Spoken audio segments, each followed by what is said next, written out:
옛날 강원도 정선에서 목회할 때 잊을 수 없는 경험입니다. 그곳에서 제가 30대 약관의 전도사로서 교회를 개척할 때 난생 처음 교회를 나오신 분의 일화입니다. 지금도 별로 달라진 것은 없지만 그 강원도 정선 골짜기에서의 농사일은 참 고달프고 힘든 일이었습니다. 탄광에서 돈을 쉽게 벌던 분들이 정부의 조치로 인하여 광산이 폐광이 되어지고 오직 그 가파른 산비탈에 있는 밭대기만을 바라보고 산다는 것 자체가 그들에게는 힘이었습니다. 그 정선 그 밭대기들이 얼마나 위험한지, 심지어 소들이 그 경사진 밭을 갈다가 굴러 떨어지는 일도 있을 만큼 비탈진 밭을 간다는 일은 참으로 힘들고 어려운 곳입니다. 이렇게 힘들게 살아가는 분들에게 휴식이라는 절호의 기회가 있었습니다. 그것은 동네의 가족 중에 도회지에서 결혼식을 올리는 날입니다. 동네 분들은 주최 측에서 마련한 전세 관광버스를 타고 도회지로 올라가는데, 지금은 법적으로 금지를 해서 없어졌지만 그때만 하더라도 한참 유행되는 것이 관광버스가 고속도로에 들어가면 탑승객들이 버스 통로에 내려서 다 같이 막 춤을 추는 그런 때가 있었습니다. 그 비좁은 버스 통로에서 서로의 궁뎅이를 부딪혀가면서 막 춤을 추는데 관광버스가 휘청하죠. 그리고 이게 이분들에게 있어서 유일하게 스트레스를 풀 수 있는 시간이고 쉴 수 있는 기회였습니다. 그런데 교회를 처음 나오는 그분이 저에게 이런 이야기를 했습니다. 전도사님, 저는 교회를 나오면서 이런 막춤이 딱 보기 싫어졌어요. 그래서 교회를 나오면서부터 관광버스를 타고 가면서 춤추는 일이 없어졌습니다. 물론 제가 처음 나오는 교회 나오면 죽는다고 벌벌 떠는 미신에 쩌들려 있는 그분들 가운데 용기를 내어서 교회 나오는 그분들에게 교회 나오려면 버스간에서 춤추는 거 금지해야 교회 나올 수 있고 춤추는 거 그만둬야 천국 갈 수 있다고 제가 말을 할 수나 있었겠습니까? 약관의 30의 젊은 전도사가 감히 그런 말을 못하죠. 제가 설교 시간에 요구를 했거나 언지를 주어서가 아닙니다. 그런데 이분은 교회를 나오시면서 스스로 양심의 소리를 듣고 이것을 딱 끊어버린 것입니다. 하나님의 은혜의 힘이었습니다. 창세기 12장부터 창세기 17장까지는 성경 전체를 봐도 결코 뒤지지 않는 아주 중요한 장입니다. 창세기 12장부터 17장까지 몇 번을 반복해서 읽고 묵상하고 되풀이해서 읽어도 또 묵상할 거리가 있는 그런 장입니다. 저는 오늘 설교를 위해서 본문 13장을 읽었습니다만은 사실 이 13장은 12장부터 17장까지 흘러가는 이 흐름을 놓치면 소용이 없습니다. 그러므로 17장을 가지고 설교를 한다고 해도 지난주일 설교를 드린 창세기 12장을 다시 묵상하지 않고는 불가합니다. 그러므로 창세기 13장의 이야기는 12장의 결론입니다. 왜 13장에 일이 있었느냐? 그 이유를 밝히는 것이 12장입니다. 그러니까 12장에 일이 있었던 결과 13장에 나타났다는 것이죠. 그리고 이런 묵상이 없이 12장과 13장을 딱 잘라서 13장만 묵상한다면 소위 아브라함이 조카 롯과 함께 너가 좌하면 내가 우하고 네가 우하면 내가 좌하리라는 이 위대한 아브라함의 결단 너무 잘 알잖아요. 이거를 앞에 12장과 딱 잘라버려서 13장만 놓고 묵상한다면 우리는 어떻게 생각하느냐 하니까 아 그래 아브라함은 역시 아브라함이야. 아브라함이니까 가능한 일이지 믿음의 조상은 역시 달라. 우리하고 뭐가 달라도 다른 분이야. 아브라함이니까 이런 큰 결단을 하지 우리 같은 사람은 엄두도 낼 수 없어 라고 나와 13장에 있는 아브라함의 결단을 잘라버리기 때문에 참으로 안타까운 일이 발생된다 하는 것입니다. 그래서 오늘 13장을 읽었지만 지난주일 설교드린 12장을 다시 한번 묵상하면서 그 연장선상에서 13장을 말씀드리려고 하는 것입니다. 따라서 오늘 설교의 주제를 지체하시는 하나님이라 정하고 말씀을 드립니다. 첫째, 하나님은 어떤 하나님이시냐? 아브라함에게 느껴지는 하나님은 어떤 하나님이냐? 마치 오늘 우리로 말하면 우리가 기도를 해도 잘 응답해 주지 아니하시는 우리의 기도에 지체하시는 자꾸 미루시는 그런 하나님처럼 보입니다. 그러나 이것은 아브라함의 입장에서 아브라함이 하나님이 어떤 분인지를 잘 몰랐기 때문에 발생한 오해에 불과합니다. 이를 설명하기 위해서 지난주일 12장을 말씀드렸던 것을 조금 각도가 다른 관점에서 살펴볼 필요가 있을 것입니다. 사실 아브라함은 75세 갈대 우르에서 나왔는데 그 75년 동안 아브라함의 인생은 어떤 인생이냐? 짐작컨대 남자로서 열심히 살았고 무언가를 이루기 위해서 노력한 그런 사람이라 보여집니다. 나름대로 책임감과 의무를 다했을 것이고 많은 것을 이루었을 것입니다. 그러나 그럼에도 불구하고 아브라함에게는 무자하다는, 이 무자하다는 말 저는 말씀드렸죠. 무자하다, 자식이 없다는 말은 벌거벗었다는 의미가 있습니다. 그러니까 그 당시 가치관으로 아무리 세상적으로 내가 잘 살고 뭘 이뤘다 하더라도 자식이 없는 삶이라는 것은 마치 벌거벗은 채로 살아가는 그런 부끄러움의 삶이었습니다.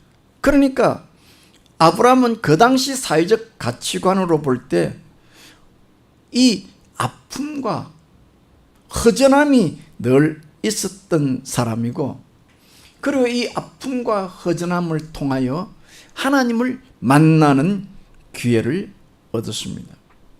그러나 이 만남이라는 것이 하나님이 아브라함을 만나고자 함과 아브라함이 하나님을 만나고자 함에 있어서는 조금 관점이 다를 수가 있습니다. 아브라함이 하나님을 만나고자 한 것은 그저 마치 벌거벗은 듯한 자식이 없는 부끄러움, 무자의 아픔을 해결하기 위해서 하나님을 만났고, 이 일을 위해서라면 가나안으로의 이주라고 하는 그런 생명을 건 결단도 감행할 만큼 큰 결단을 한 것입니다. 왜냐하면 아브라함의 좁은 입장에서 보면, 그래 내가 하나님 앞에서 뭔가를 보여드려야지, 내가 하나님 앞에서 내 결심이 이렇게 굳세다는 것을, 내가 자식을 얻기 위해서라면 나는 생명을 걸고라도 고향을 떠나서 가나안에 갈 수 있다는 것을, 그것이 나에게서는 생명을 거는 일이라는 것을 하나님에게 딱 보여드리면 하나님도 여기에 즉각적으로 반응하셔서 아브라함이 큰 결단을 했구나. 그러므로 하나님도 내가 큰 결단을 보이면 나에게 무언가를 보여주시지 않겠는가 생각했기 때문입니다. 그런데 아브라함이 가나안을 떠나고, 갈대아 우르를 떠나고 가나안에 도착하고, 가나안에 도착한 이후로도 하나님은 아브라함에게 자식을 줄 생각을 하지 않습니다. 그래서 자꾸 뭔가 차일피일 미루시는 분 같이 아브라함에게 느껴졌습니다. 이런 불편한 감정은 아브라함이 갈대아 우르를 떠나면서 조금씩 있던 것이, 혹시 하나님이 나에게 자식을 안 주면 어떡하시지? 내가 갈대아 우르를 떠났지만 하나님이 안 주시면 어떡하시지 하는 그 조그마한 불안감이 가나안에 도착해서는 더욱더 정폭이 되었고, 가나안에서 가뭄을 만나서 애굽으로 다시 새로운 길을 걸어갈 때는 그 불안한 감, 염려와 걱정이 마음속에 가득했을 것입니다. 아마 이런 설명은 여러분들도 쉽게 이해할 수 있으리라 믿습니다. 교회 나오면 축복받을 것이라, 교회 나오면 내 소원이 이루어질 것이라 그렇게 은근히 기대하고 신앙생활을 하지 않았습니까? 그래서 내 소원을 이루기 위해서 성심으로 교회 나와 봉사하고 헌금도 11조도 드렸는데, 막상 내가 그렇게 소원하는 복은 순전히 남의 이야기일 뿐이고 교회 나옴으로 오히려 더 힘들어졌던 경험들 말입니다. 그래서 교회 나와봐도 아무 소용이 없다 하는 푸념이 마치 여름철 하수구에서 올라오는 그 괴팍한 냄새처럼 내 속에서 꾸물꾸물 올라왔던 경험들이 여러분에게 있을 것입니다. 그렇지 않습니까? 인간의 입장에서 한번 생각해 보십시오. 아니, 내가 하나님 앞에 이렇게 큰 결단을 보였으면, 내가 즉각적으로 하나님 말씀에 순종해서 갈대아 우르를 떠났으면 하나님도 즉각적으로 나에게 아들 하나 주시면 되지, 왜 이렇게 안 주시느냐. 하나님은 우리에게 무슨 적극적인 순종을 하라고 말씀하시면서 왜 하나님은 나에게 적극적으로 축복해 주시지 않으시지? 오히려 왜 나를 더 힘들게 하시지? 하나님이 나를 배반했습니까? 하나님이 나를 사랑하지 않았어입니까? 하나님은 나에게 이런저런 트집을 잡으시고 이것을 핑계로 나의 단물을 빨아먹는 하나님이십니까? 너무 불경한 표현이죠. 이 말은 아니라는 것을 강조하기 위한 표현입니다. 그런데 참 안타까운 일입니다만은 어떤 분은 교회를 나오셔도 이렇게 하나님에 대해서 잘 모르셔요. 마치 옛날에 우리 어머니들이 정화수를 떠놓고 달을 바라보면서 서울 간 자식 잘 되게 해달라고 비는 그런 수준에 머무르는 분이 많습니다. 그리고 갈대아 우르를 떠난 아브람도 하나님을 아는 수준이 그 정도의 수준이었습니다. 그러나 하나님은 달랐죠.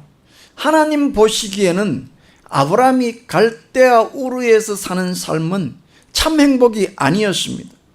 이것은 구원이 아니었습니다. 그래서 하나님께서는 아브라함에게 참 행복을 주기 위해서 갈대아 우르에 사는 아브라함을 선택하시고 부르시고 만나주시고 그 삶을 통해서 하나님이 어떤 분인가를 소개해 주시기로 작정하신 것입니다.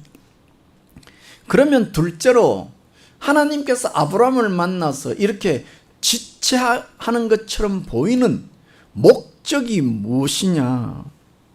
그것은 하나님을 알아가라고 하는 기회를 주시는 거죠. 하나님의 관점에서 보면 아브라함이 하나님 앞으로 나오기까지 75년입니다. 75세에 갈대 우르에서 나왔으니까. 그러니까 다시 말하면 하나님은 아브라함이 하나님 앞에 나오기를 75년을 기다리신 겁니다. 아브라함은 몰랐겠지만 하나님은 75년을 그동안 기다렸던 분이라 아무 소리도 안 하시고 야단도 안 치시고 나오기를 기다리며 그 75년 살아갈 동안 무탈하도록 덮어주신 분입니다. 그리고 이제 75년이 되어서 하나님 앞에 나온 아브라함에게 더 큰 은혜, 더 큰 행복, 참된 구원을 허락하기 위하여 시련이라는 과정을 잠시 주셨을 뿐입니다. 그러나 아브라함의 생각은 달랐죠. 아브라함은 가나안에 도착하고 가뭄이 생기면서부터 점점 안달이 났습니다. 아니 하나님 그냥 자식 하나 훌떡 주시면 아무 문제가 없잖아요. 이런 사단이 일어날 일이 없잖아요. 애굽에 가서 무슨 마누라 때문에 거짓말을 하고 속여먹고 내가 정말로 철면피가 되고 이런 일이 있을 필요가 없잖아요. 하나님 그때 그냥 갈대 우르에서 하나님 들렁 아들 하나 주시면 되지 왜 아들 주시는 것을 이렇게 자일필 미루심으로 나로 하여금 혹 때려다가 혹 붙인 혹불이 영감이 되게 하십니까? 이런 생각이 들면서 가나안 땅에 들어와서 가뭄이 오고 애굽 왕에서부터 여자 문제로 거짓말한 파렴치범으로 몰리면서 아브라함은 당황했고 두려워했고 힘들어했고 점점 지쳐갔습니다. 그래서 아브라함 마음속에 하나님은 왜 나에게 약속하신 바를 미루시느냐 이해할 수 없었고 불평과 원망이 올라왔고 결국 애굽에서의 불순종이 일어났고 아내를 팔아먹는 폐륜범으로 전락하게 되었죠. 그러니까 이 이야기를 오늘 13장을 읽으면서 12장을 자꾸 묵상해야 될 이유가 있는 것입니다. 그렇다면 하나님께서 왜 아브라함을 잘 살고 있는 아브라함을 갈대 우르에서 불러내어서 이 애굽 땅에서 파렴치범으로 코나에 모느냐 말이에요. 왜 궁지에 모느냐? 왜 그렇게 하시느냐? 그걸 묵상해야 되는 것이죠. 다시 말하면 그 기회를 통해서 하나님은 아브라함에게 하나님이 어떤 분인지를 경험하라는 것이죠. 사실 우리가 하나님을 만나기 이전부터 우리 대부분은 자신이 만들어둔 상상 속에 있는 하나님이었습니다. 내가 교회에 나오기 전에 경험하는 하나님에 대한 생각이 있단 말이에요. 그래서 그 하나님은 일반적으로 되게 미신적인 하나님. 절에 가서 비는 사람이나 무당굿을 하는 사람이나 하나님에 대한 개념은 별 차이가 없습니다. 그리고 유교적인 경향으로 우리는 하나님을 권위 있는 분으로 생각하시죠. 그래서 우리는 이 세상의 권력자를 보면서 우리는 육신의 아버지를 보면서 거기서 경험한 연장선상에서 하나님을 생각하죠. 그래서 말이에요. 그래서 집에서 아버지와의 관계가 좋지 않는 사람은 교회에 나와서 신앙생활하면 신앙의 폭이 널뛰듯이 뛴다는 거예요. 많이 흔들린다는 거예요. 왜? 자기가 생각하는 아버지가 집에서 육신의 아버지 연장선상에 있는 분으로 생각하기 때문에 신앙이 많이 흔들리죠. 아브라함도 예외가 아닙니다. 아브라함의 생각 속에 자신이 가진 하나님은 하나님 말씀 들으면 상 주시고 말씀 안 들으면 벌을 주시는 그런 일반론적인 차원의 하나님이고, 이런 일반론적인 차원의 하나님을 신학 공부를 하면 하나님의 속성 가운데 공유적 속성, 하나님과 인간의 비슷한 특성, 그런 점에 있어서는 별 차이가 없는 거죠. 그러나 이 정도로는 하나님을 올바로 할 수 없는 것이죠. 하나님의 하나님 되심은 이런 인간의 경험에서 나오는 하나님에 관한 생각과는 많이 다르죠. 삼위일체 하나님, 이런 것은 인간의 경험에서 경험할 수 있는 하나님이 아니시잖아요. 마치 어떤 배우가 촬영장에서 하루 종일 촬영을 했습니다. 땀을 뻘뻘 흘리면서 잠도 못 자면서 촬영을 했는데 뒤에 TV에 방영되는 거 보니까 자기는 한 5분밖에 나온 게 없어. 편집하는 사람이 싹 그걸 통편집해가지고 자기가 의도했던 연기하고는 전혀 다른 모습만 나오고 마는 것처럼 오늘 우리가 일반적으로 생각하는 하나님이 그런 경향이 있다는 것입니다. 그래서 하나님께서 우리가 하나님을 만나기 위해서 교회에 나올 때 가장 소원하는 핵심이 뭐냐? 너희들이 하나님을 만날 때 하나님이 어떤 분인지를 좀 바로 알아라. 그래서 너희들이 알고 있는 기존의 하나님을 깨뜨리고 성경이 말하는 하나님을 알기 위해서는 너희들의 삶 속에서 깨어지는 아픔이, 부셔지는 아픔이 있을 수도 있다. 그게 12장 맨 뒤 애굽에서의 사건입니다. 물론 우리가 초보 신앙일 때에는 하나님은 이런 연약함마저도 잘 아시기 때문에 오래 참으시고 그것도 신앙이라고 칭찬해 주시고 그것을 계기로 복을 주시기도 합니다만은, 그걸 너무 붙잡고 오랫동안 집착하면 하나님이 이것을 허무시는 거죠. 이런 관점에 있어서 갈대아 우르에서 나온 아브라함은 하나님 앞에서 좀 깨어져야 하고 부셔져야 하고 고난을 좀 당해야 할 필요성이 있는 것입니다. 그래서 이 일을 통해서 아브라함의 마음속에 아픔이 생기고 의문이 생기고 불평과 두려움과 불신이 올라오면서 이런 기회를 통해서 하나님께서 또 아브라함을 찾아가서 만나 주시면서 하나님의 어떠하심을 계시하잖아요. 그래서 아브라함은 하나님을 점차점차 알아가게 되어지는 것입니다. 성경에 보면 아브라함과 동시대의 사람인 욥이 있습니다. 욥은 한마디로 말하면 말할 수 없는 고난을 경험한 사람 아닙니까? 욥기가 그거죠. 처음부터 끝까지가 고난의 욥이죠. 그렇다면 하나님께서 이 욥을 통해서 그렇게 말할 수 없는 고난을 당하게 한 목적이 무엇이며 욥기의 결론이 뭐냐? 욥이 그런 큰 고난을 당한 결론이 무엇이냐? 딱 하나입니다. 딱 한 가지예요. 하나님을 알았다는 거예요. 욥이 고난을 통해서 하나님이 어떤 분인지를 깨달았다. 딱 그 하나의 결론을 위해서 욥에게 그 엄청난 고난이 다가온 것입니다. 그렇다면 아브라함은 어떤 하나님을 만났습니까? 지난 시간에 말씀드렸죠. 깜짝 놀랐잖아요. 상상도 못했잖아요. 어떤 하나님이요? 죄인을 용서하시는 하나님. 아브라함은 여태 그런 하나님을 상상도 못했잖아요.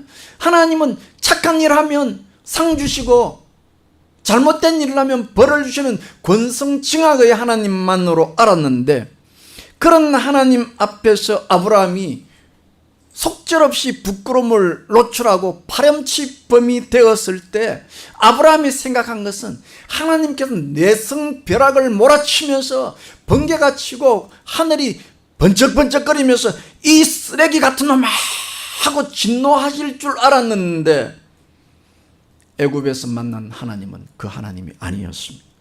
오히려 용서해 주시는 하나님, 받아주시는 하나님, 자기같이 큰 죄인을 덮어주시는 하나님이고, 그 쓰레기 같은 나를 오히려 축복해 주신 하나님이었습니다. 그게 목적이었어. 그게 창세기 12장의 갈대 우르를 떠난 하나님의 목적이었습니다. 셋째로 그 결과 아브라함은 어떻게 합니까? 오늘 설교의 핵심입니다. 가장 중요하죠. 오늘 본문은 앞서 말씀드린 것처럼 아브라함이 네가 좌하면 나는 우하고 하는 그 롯과의 위대한 결단의 내용 아닙니까? 너무 잘 알려진 사건입니다. 하지만 많이 안타깝습니다. 왜냐하면 이 좌하면 우하고 하는 아브라함이 롯과의 그 결단, 이거를 13장만 딱 떼어 넣어서 읽는 거예요. 읽고는 아브라함의 이 헌신적인 결단에 초점을 맞추어서 너희들도 이렇게 해라, 너희들도 이렇게 희생해라, 너희들도 이렇게 헌신해라, 이런 식으로 일방적으로 적용한다는 것입니다. 그렇다면 이것은 성경 저자의 의도를 모르는 것이죠. 성경을 헛당으로 읽었다 그 말입니다. 그래서 예수님께서 뭐라고 그랬어요? 당시 종교적 지도자들에게 너희도 지지 못하는 짐을 왜 연약한 백성들에게 쥐어서 너희들이 그것으로 종교적 권세를 누리며 백성들을 짓밟느냐라고 예수님께서 야단친 것 아닙니까? 일부 어떤 강단에서도 그렇게 이야기하죠. 자신은 실천하지 못하면서 교인들에게 일방적으로 강요를 요구함으로 자신의 권위를 높이고 교인을 지리게 하는 경우가 많죠. 그래서 야삭빠른 교인들 중에 어떤 이는 뒤에 앉아서 볼멘소리 하죠.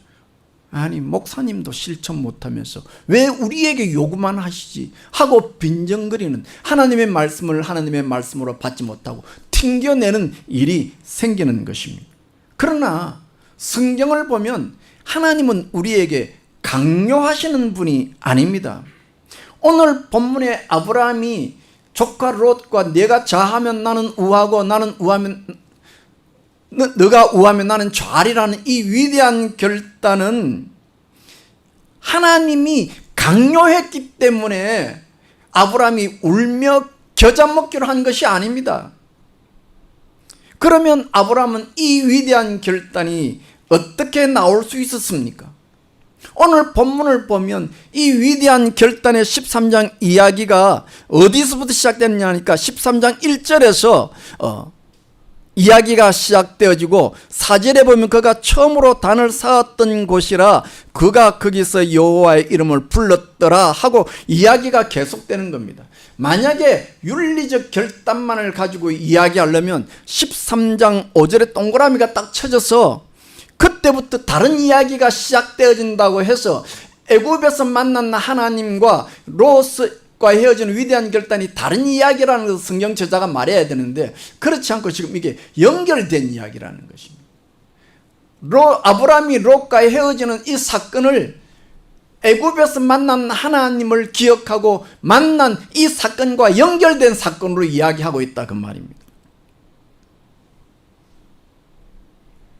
그러므로 오늘 롯이 보여준 이 위대한 결단은 순전히 윤리적이고 종교적 행위 자체에 초점이 모아질 일이 아니고 중요한 것은 아브람처럼 죄를 범하고 죽을 수밖에 없는 죄인을 찾아와서 용서해 주시고 새로운 피조물로 회복시켜 주시고 축복해 주신 하나님의 위대하심에 초점을 모으는 사건이어야 합니다.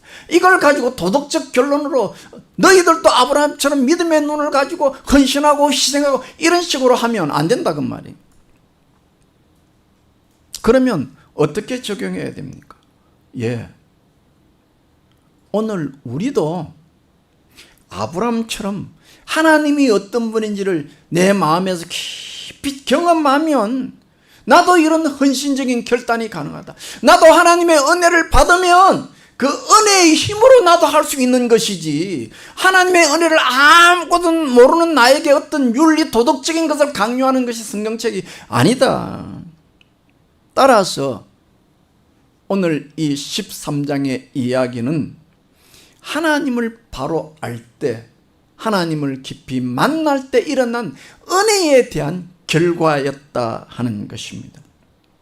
사실 아브라함이 갈대아 우르에서 나올 때에 그저 자기 자식 하나 얻겠다는 욕심에 두 눈을 질끈 감고 나왔죠. 그렇지만 마음속에 영 불안함이 있는 거예요. 만약에 내가 자식 하나 얻기 위해서 갈대아 우르를 떠나서 가나안으로 갔는데 만약에 하나 비상으로 하나님이 안 주시면 어떡하지? 그때는 어떻게 해요? 그래서 비상용품을 달고 가잖아요. 누구예요? 조카 롯이잖아요. 만약에 하나님이 주시겠지만 만약에 나에게 자식을 안 주면 나의 혈통은 조카 룻에게로 흘러간다. 그래서 롯을 못 놓고 붙잡고 있는 거 아닙니까? 그런데 이제 애굽의 경험을 통해서 하나님은 나의 죄를 용서하시고 나를 새로운 피조물로 만드시고 나를 축복하시는 하나님이라는 것을 깨달으니까 13장에 와서 그렇게 붙잡고 있던 롯을 그냥 툭 놓아버리잖아. 네가 자하면 나는 우하고 네가 우하면 나는 자하리라.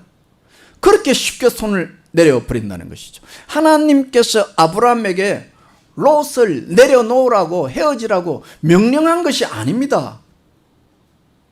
롯을 내려놓지 않으면 하나님께서 그러면 내가 아브라함 너와 맺은 약속을 내가 파기하겠다 협박한 것도 아닙니다.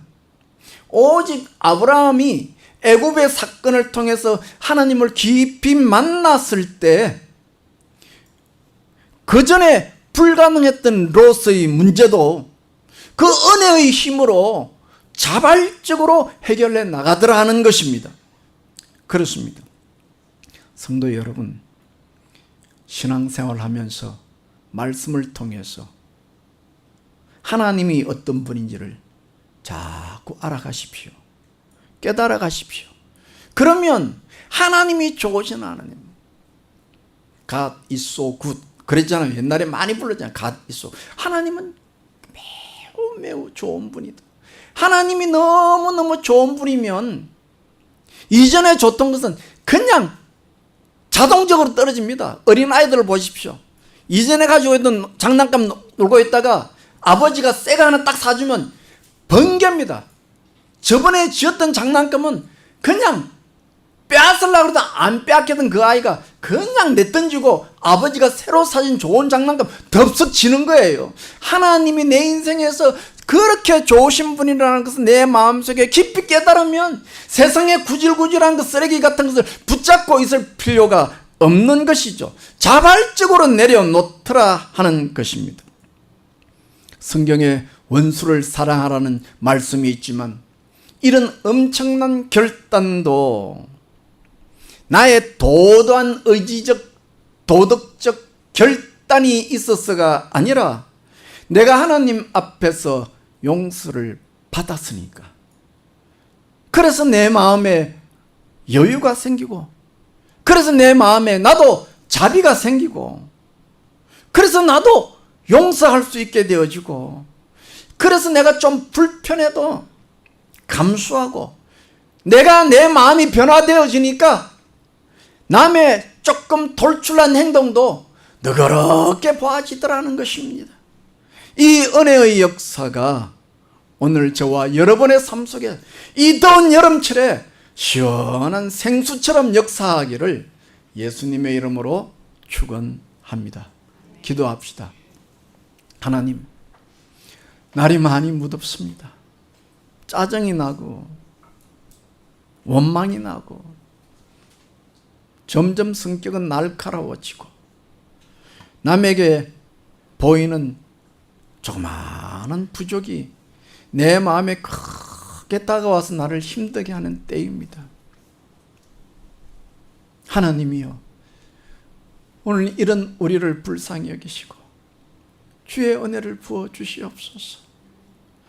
주의 사랑을 부어주시고 주의 용서를 부어주시고 내 마음에 주의 그 은혜가 충만케 하셔서 내 마음을 통하여 내 몸을 통하여 하나님이 부어주신 그 은혜가 통로가 되어서 내 주변 사람들에게도 은혜가 드러날 수 있도록 이 한여름철 역사하여 주시옵소서. 감사하고 예수님 이름으로 기도하옵나이다. 아멘. 이 시간에